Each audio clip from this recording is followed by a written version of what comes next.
Hello, my name is Ray and today I will be reviewing Target's Pride collection.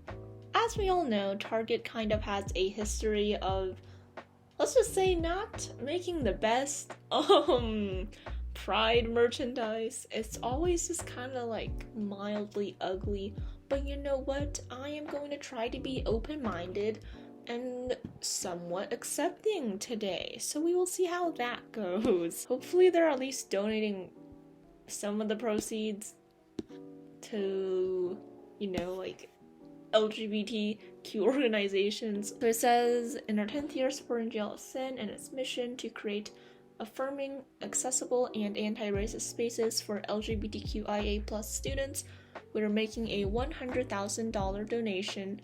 I feel like $100,000 is kind of small considering that Target is a huge corporation. Like, I don't even know how much money they make a year, maybe $1 billion? Is that too much? But anyways, it just feels like a small amount compared to, like their overall profit. Now, I understand that $100,000 is a lot of money. However, in the context of Target being this ginormous corporation, it just does not seem like they could be doing the most. But enough of me rambling on, let's actually take a look at what items they are selling. First, I'll start with clothing items, then I'll move on to home decor, then pets, then party supplies. I am going to judge the items based off of how well they're designed and if they are actually usable. By that I mean, like, would I be able to get at least somewhat regular usage out of it? First, we are starting off with this shirt. They also have different variations with different flags, and for this shirt I would give it like a 3 out of 10. I would personally not wear this, nor would I pay $13 plus taxes for it. I just think the design is boring and also just poorly made. Alright, next up we have this shirt. I think it's really ugly. It reminds me of something like the children's place would sell. I give it a 4 out of 10.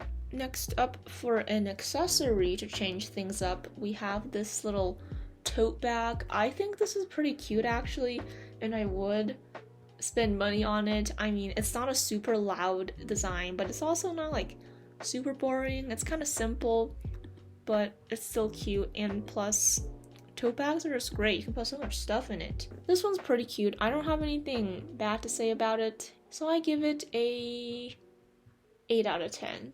Next up, we have another shirt. I think this is hideous. I just feel like usually when corporations design Pride merch, like the designs, they almost feel rushed. So maybe it's the end of May and they realize, oh, Pride month is coming. I think the shirt is just atrocious. I would not ever wear this, and I would also not buy it even if it was on sale for 50% off or more.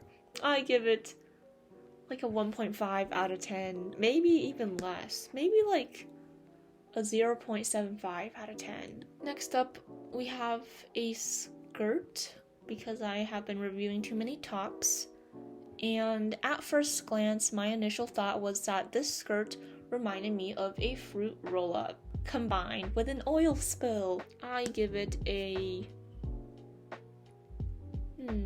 like a 3 out of 10.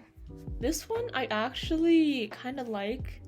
I don't think it's all that bad. It's pretty simple, but not in like a super boring way. Like, you can still tell it's Pride merch, but it's also wearable Pride merch, which is very important. I would definitely buy this. I would actually wear this even outside of Pride month. I give it an 8 out of 10.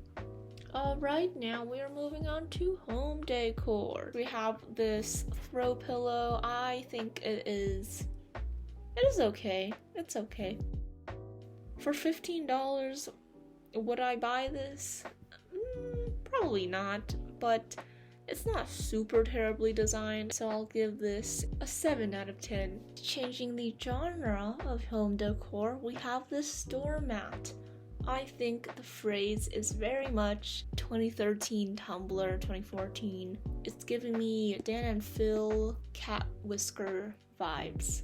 I give it a 5 out of 10. Alright, we have another doormat.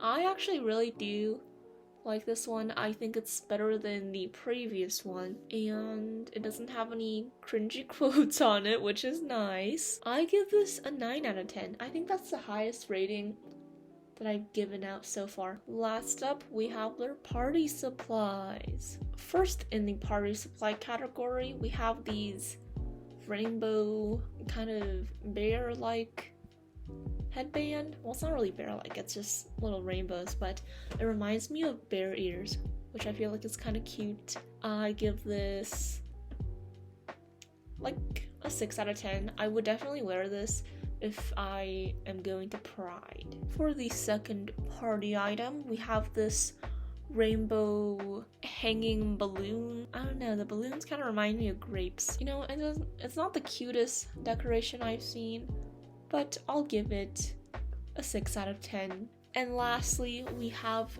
this rainbow party supply set.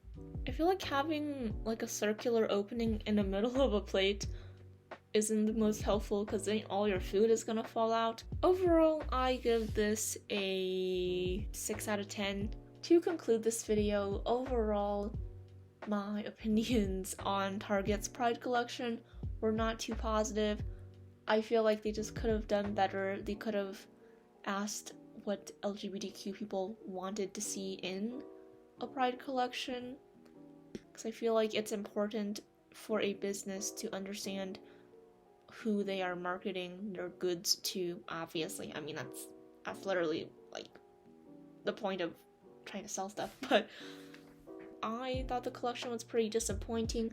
I did like a few clothing items and some other things, but not too many items were wearable or just usable outside of Pride Month. But enough of the Target slander. I hope y'all enjoyed this video. If you did, please thumbs up. Alright, bye bye now, and happy Pride Month!